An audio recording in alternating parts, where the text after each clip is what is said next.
Анасы үшін жаным берген бала көп. Бірақ уақыт өте келе кейбір балалар сол ананы жалғыз қалдырады. Бұл әңгіме сіздің жүрегіңізді ауыртса да ой салады. Қарттар үйіндегі ана. Қала сыртындағы ескі ғимараттың ауласында күзгі жапырақтар сыбдыр қағып, салқын жел есіп тұрды. Бұл қарттар үйі. Мұнда түрлі тағдыр тоғысқан. Біреуін балалары әкеліп тастаса, біреуін ешкімі болмаған соң осында әкелген. Әр бөлмеде көздерінде сағыныш оты бар, жүректерінде өкініш жатқан жандар. Солардың бірі Гүлнар апа еді. Жастайынан адал еңбек етіп, екі баласын оқытып, үлкен өмірге қанат қақтырған ана. Жолдасы ерте қайтыс болып, бар ауыртпалықты өзі көтерді. Күндіз тігінші болып жұмыс істеп, түнде бала шағасының тамағын қамдап, ешкімге қол жаймай адалынан еңбек қылды. Балалары да жетістікке жетті. Үлкені ұлы Асқар қалада қызметте. Кішісі қызы Марал тұрмыста. Анасы үшін бұл өмірдің ең үлкен қуанышы еді. Бірақ уақыт өте келе бәрі өзгерді. Асқардың әйелі анасына жылы қабақ танытпады. Үнемі бізбен бірге тұрса, қол байлау болады, деп ұлының құлағына сыбырлап жүрді. Ал Марал болса, өз тұрмысы, балаларының қамымен жүріп, анасын сирек іздейтін. Бір күні Асқар анасын қасына алып барды.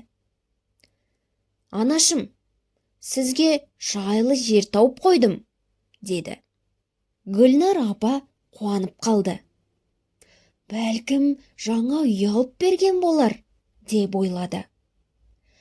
Бірақ қуанышы ұзаққа созылмады. Машина қарттар үйінің алдына тоқтады. Балам, бұл не жер? Деді апа дірілдеп. Анашым, мұнда сізге жағдай жасалған. Дәрігер де бар, тамақ та бар. Біз жұмыс бастымыз, уақытымыз жоқ. Мұнда сізге жақсы болады, деді Асқар қысқа ғана. Гүлнар апаның жүрегі шым ете қалды. Көзінен жас сорғалады. Бірақ ол ештеңе демеді. Ана жүрек қой, баласын жамандыққа қимайды. Сол күннен бастап оның өмірі қарттар үйінде жалғасты. Таңертең терезеден сыртқа қарап, балаларын күтетін.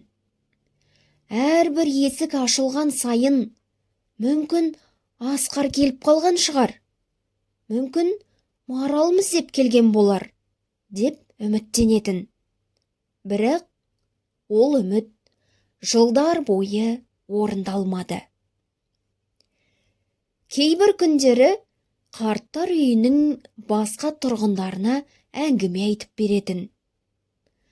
Баламды оқыттым, қызыма қалың мал жинадым, деп мақтанатын.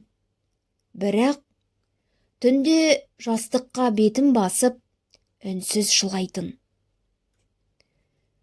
Арада бірнеше жылдар өтті. Бір күні Асқардың да басына күн туды. Оның үлкен ұлы әкесін шетелге кетер алдында қарттар үйіне өткізбек болды. Әке, менде уақыт жоқ. Жұмыс, отбасы. Сізге жақсы болады. Бұл жай ғана уақытша, деді ол. Асқардың көзіне анасының бейнесі елестеді. Сол күні қарттар үйінің алдында қалдырып кеткен сәті есіне түсті. Кеудесі шымырлап, жүрегі ауырып кетті.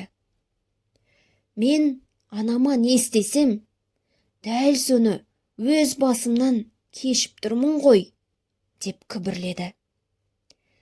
Бірақ ол кеш түсінді. Анасының шылаған шанарындағы мұңды енді ғана ұқты.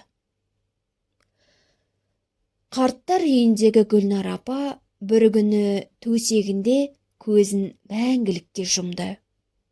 Соңғы сөздері «Балаларым аман болсын» болды. Ал Асқардың құлағында сол сөздер мәңгілікке қалып қойды.